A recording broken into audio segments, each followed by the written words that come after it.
Words that are used in the Torah are very often translated in a very misleading way. So, for example, Tuma and Tahara, purity and impurity, to us have very negative connotations. Whereas in the Torah, purity is used to describe one kind of state and impurity another kind of a state, without necessarily passing judgment on whether one is good and the other is bad. So, for example, one cannot enter certain spaces in the Torah, in the Mishkan, and then later on in the temple, unless one was in a state of tahara, of purity. Now, how would you become impure? For example, by touching a dead body.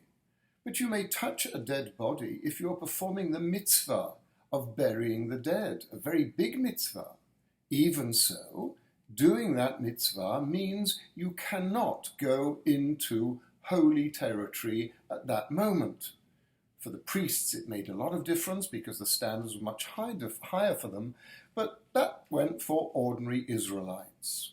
Or if you were ill in some way, this would put you in a state of tumah, but it doesn't mean to say you were a bad person. And therefore, when we talk about purity and impurity in the Torah, we really should be rather talking about being in a state in which you can enter, as opposed to being in a state in which you can't enter. In modern days, we no longer have the means of this purification, if you like, that enabled us to enter into spaces.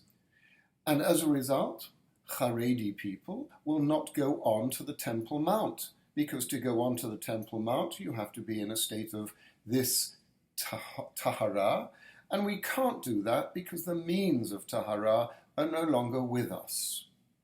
And that brings me to this week's parsha. It talks about the para aduma. This was the red heifer that had to be taken by a priest, and it had to be slaughtered and then burnt, and its ashes were then used, dissolved in water, to be the means of purifying people to come into the mikdash, into the holy space. Now, the irony of it is that if this was the process that enabled people to reach the highest, holiest place, it should be the sum, and was the sum, of purity, and yet the priest who carried it out became impure. That's a contradiction in terms in the way that we understand purity and impurity. But in the context of the Torah, it shows that purity and impurity really had nothing to do with cleanliness or being a good person or a better person or anything like that at all. It was merely the recognition that in life there are spaces, like on Mount Sinai. There was the top where Moshe was. There were the priests halfway down. And then there were the masses at the bottom. And in the Mishkan, there was the Holy of Holies. Then there was the area where the first altar was, where only priests went. And then there was a second area where the rest of the people could come in and be part of. And these different chambers, in a sense, required different levels of preparation and spirituality. It was much more a matter of being prepared spiritually to enter into certain spaces rather than anything to do with impurity in the sense that we think of it as being something dirty. So this is the difficulty we have all the time in so many different issues with what the Torah means when it uses words like tahor, tameh, or it uses words like, shall we say, an abomination, which is a translation of the word to'eva, as opposed to something that is not the norm, one should keep away from. But this doesn't necessarily mean that everything in the Torah cannot be taken at face value. There is always a difference between the law and the way you speak when you use the law, and poetry, or indeed philosophy, although the Torah is pre-philosophical. We use language in different ways.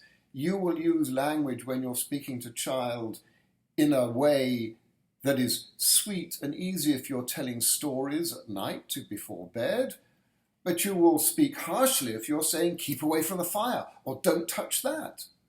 And so the Torah speaks in different languages, and we have to be aware of these. And we have to be very careful not to take the English or the French or any translation literally.